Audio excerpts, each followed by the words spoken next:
Super అసలు. గ్లామరస్‌గా కనిపించాలి అన్నా, హుందాగా కనిపించాలి అన్నా, ఎమోషనల్‌గా కనిపించాలి అన్నా, అమాయకంగా నటించాలి అన్నా, అసలు కొన్ని కొన్ని క్యారెక్టర్స్‌కి ఆమని గారైతేనే పర్ఫెక్ట్. అసలు ఆహ్, ఆ సినిమా పేర్లు నేను చెప్పుకుంటూ వెళ్తే 'శుభలగ్నంలో' ఏమిటో ఆ డైలాగ్‌కి ఇప్పటికీ ఫ్యాన్స్ ఉన్నారు. ఆ హిట్స్ ఎరా మీది 'జంబలకడి పంబ' దగ్గర నుంచి చూసుకుంటే 'శుభలగ్నం', 'శుభ సంకల్పం' నంది అవార్డు గూడా వచ్చింది మీకు ఆ సినిమాకి. 3 అవార్డ్స్ 3 వచ్చినాయి. 3 అవార్డ్స్. Nandi so, awards. ఈ ఈ కెరియర్‌లో వెళ్ళిపోవాలి నేను ఇండస్ట్రీ వదిలి అని అనుకున్న మీకు, ఒక పీరియడ్‌లో ఆ టైంలో మా నాన్నగారు కూడా ధైర్యం చేయారు. ఎప్పుడు మా నాన్నగారు వద్దు అన్న వాళ్ళు ఇక్కడ వచ్చిన తర్వాత నా ఒక ఇంట్రెస్ట్ చూసి మీ సక్సెస్‌ని చూసి సక్సెస్ ఇంకా రాలే అప్పుడు.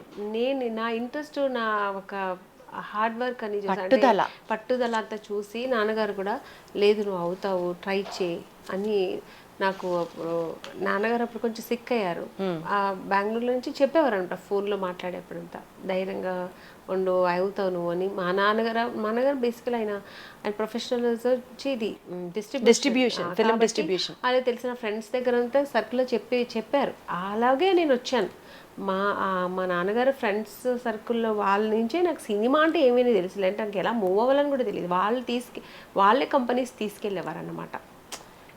ఈ కంపెనీ ఇలా పెద్ద పెద్ద తమిళ్లో ఫస్ట్ చెన్నై కాబట్టి అక్కడ నార్మల్గా తమిళ్ మూవీస్కి ట్రై చేశాను.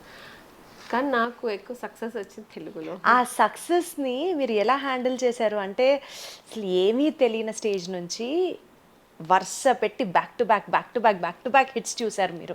ఆ పీరియడ్ అంతా మీ కెరియర్‌లోనే ఒక గోల్డెన్ పీరియడ్ అని చెప్పొచ్చు. ఆ సక్సెస్ హైస్‌ని ఎలా ఎంజాయ్ చేసేవారు ఆమని గారు? చాలా అసలు ఇంకా అది మాటలు లేవనుకోండి. నేను హీరోయిన్గా బుక్ అయినప్పుడే ఇంకా గెంతులేసాను. నేను అమ్మో ఇంక అసలు హీరోయిన్ అయిపోయాను సాధించేసాను. సాధించేసానని. కానీ దాని తర్వాత ఒకటి ఉంది కదా సక్సెస్ అయితేనే లేదంటే పక్కన పెట్టేస్తారు. సినిమా ఒక 1 ఆర్ 2 మూవీస్ తర్వాత సక్సెస్ కూడా దాంట్లో ఉంది కదా అది సెకండరీ. సో సక్సెస్ వచ్చిన తర్వాత ఇంకా దేవుడికి నేను ఎంత కృతజ్ఞత చెప్పానో నాకు తెలియదు. ఎలా ఎలా చెప్పాలో కూడా తెలియదు కానీ చెప్తూనే ఉన్నాను. ఇప్పటికీ నేను అంటే అలా అదొక హీరోయిన్ అనే ఒక విషయం మాత్రం కాదు నా లైఫ్లో. నా మ్యారేజ్ కానీ నా పిల్లలు పుట్టడానికి కానీ ఇవన్నీ నాకు అన్నీ ఏది ఈజీగా దొరకలే. నా లైఫ్లో అన్నీ దొరికాయి, అన్నీ ఈజీగా దొరకలే.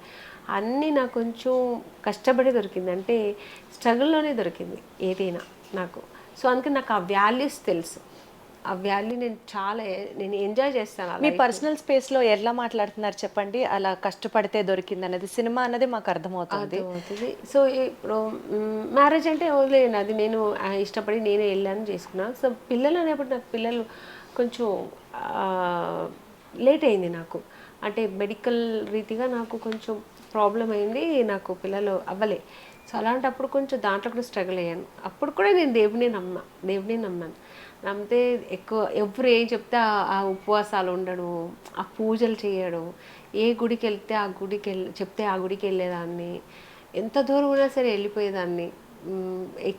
నడిచి వెళ్ళమంటే నడిచి వెళ్ళిపోయేదాన్ని. ఇలా అన్ని వ్రతాలు చేసేదాన్ని. అన్నీ చేస్తే నేను ఒక్కడే అన్నది నాకు ఒక్క బేబీ ఇవ్వు. అది బాబైనా సరే పాప అయినా సరే అని ఇలా అనుకుంటే నాకు 2 ఇచ్చేసాడు. ఫైట్ చేశారు గట్టిగా దేవుడితో మళ్ళీ ఈ విషయంలో అదే కూడా. అందరూ అంటారు నేను ఒక్కటే అడిగితే నీకు బంపర్ ఆఫర్ 2 ఇచ్చాడు దేవుడు నీకు అంటున్నారు. అంటే అలా ఉంటుంది. అంటే గట్టిగా నేను దేవుడి దగ్గర అడిగితే ఇచ్చేస్తాడు అనమాట. సో, మీరు సినిమాలలో యాక్ట్ చేయాలి అన్నది మీ ప్యాషను, మీ డెడికేషను.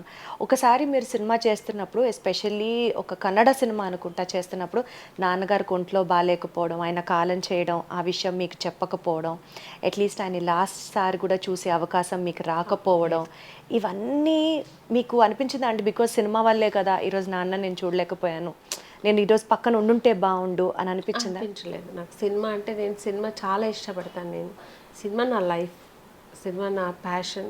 సినిమా అంటే నాకు నరాల్లో నిండిపోయింది. నాకు సినిమా అంటే నాకు తెలిసి 5 ఇయర్స్ బేబీ నుంచి నేను ఇష్టపడ్డాను ఈ ప్రొఫెషనల్ని.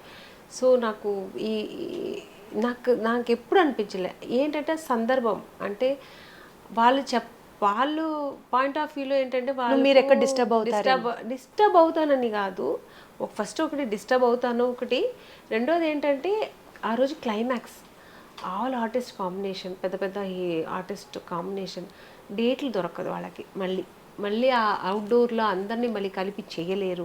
సో వాళ్ళ ప్రాబ్లమ్స్ అది ఉంటుంది. ప్రొడ్యూసర్గా ఆ పాయింట్ ఆఫ్ వ్యూలో ఆలోచిస్తే అది కరెక్ట్, కానీ నా పాయింట్ ఆఫ్ వ్యూలో నాకు అది చాలా పెద్ద లాస్ కదా life లో అది. కానీ వాళ్ళు ఏంటంటే నాకు చెప్తే బాగుండేది అనిపించింది. ఒకవేళ వాళ్ళు ఏమనుకుంటే చెప్తే ఈ అమ్మాయి ఆగది వెళ్ళిపోతుందని వాళ్ళు భయపడ్డారు. నిజంగా ఆగేదాన్ని కాదులేండి, ఎందుకంటే మా నాన్న కదా నాకు అక్కడ చాలా ఇష్టం. ఆ పరిస్థితిలో సీరియస్ అని చెప్తేనే వెళ్ళిపోయేదాన్నేమో. సీరియస్ అనేది చెప్పారు, ఏం లేదమ్మా సరిపోతుంది, రేపు ఇది అయిపోతేనే వెళ్ళిపోవచ్చు అన్నారు. ఇంకా సీరియస్ అంటే నేను ఫోన్ చేసి మామూలుగా అడుగుతాను కదా, మా బ్రదర్ని, మా రిలేషన్స్ ఏమైందని అడుగుతాను, చెప్పేసేవారు, తెలిసిపోయేదేమో, అందుకని వాళ్ళు చెప్పలే నాకు. తర్వాత అడిగారా, గొడవ పెట్టుకున్నారా, ఎందుకు చెప్పలేదు, ఇది నాకు లైఫ్లో చాలా ఇంపార్టెంట్ కదా? అన్నీ చేశాను. ఇంకా వాళ్ళ ప్రాబ్లమ్స్ వాళ్ళు చెప్పారు, ఇంకా నేను కూడా అది, ఇంకా నాన్నగారే పోయారు, ఇంకా వాళ్ళతో గొడవ పెడితే మా నాన్నగారు రారు కదా తిరిగి, ఇంకా వదిలేసాను. ఎంత ఇష్టమా అమ్మని గారు మీకు సినిమాలు అంటే అసలు? లైఫ్లో మీరు బాగా నమ్మే ఫిలాసఫీ ఏంటి అమ్మని గారు? Being a spiritual person, what is one philosophical statement మీరు బాగా నమ్ముతారు లైఫ్లో, మీ థియరీ? విశ్వాసం అంటే మనకు మన మీద నమ్మకం ఉండాలి. మేము చేస్తామంటే అది ఇప్పుడు దేవుడి మీద నమ్మకం ఉంది అంటే మనం ఏదైనా గట్టిగా చేస్తే, నమ్మకంతో చేస్తే అది జరుగుతుంది. బా, చాలా కరెక్ట్. గట్టిగా అనుకొని చేస్తే, గట్టిగా అనుకుని దాన్ని నమ్మాలి. ఇది ఇప్పుడు ఈ సినిమా ఇండస్ట్రీకి వస్తే నవ్వుతాను అని నమ్మాలి. అది వచ్చాము ఏంటి అసలు దొరకట్లేదు, ఏంది ఇది ఇది ఇట్లా మనం అనుకుంటే అది నెగిటివ్గానే ఉంటుంది. ఏదైనా పాజిటివ్గా అనుకుంటే పాజిటివ్గానే ఉంటుంది. సో ఈ పర్టికులర్ సినిమా గురించి మాట్లాడితే బ్రహ్మాండ, ఈ టైటిల్ని బేస్ చేసుకొని ఆమని గారి లైఫ్లో సినిమాలో వెండి తెరుగు వెలుగుల్ని చూశారు, మీరు సొంతంగా సైలెంట్గా సాలిట్యూడ్లో కన్నీళ్ళని చూశారు. ఈ రెండింటిని బేస్ చేసుకొని వాట్ గివ్స్ యూ హ్యాపీనెస్ అండి? మీ సోల్కి ఒక బ్రహ్మాండమైన ఫీలింగ్ ఏది ఇస్తుంది? మీరు ఒంటరిగా ఉండడమా, లేకపోతే బాగా తినడమా, వంట చేయడమా? Apart from acting, what makes your soul very happy? నాకు రెండు, అందరూ ఒకటే అడిగారు, నాకు రెండు ఉంటాయి. ఒకటి నేను నా సినిమా ఇండస్ట్రీ, అందుకే నేను సినిమా పక్కన పెట్టి అని అన్నా.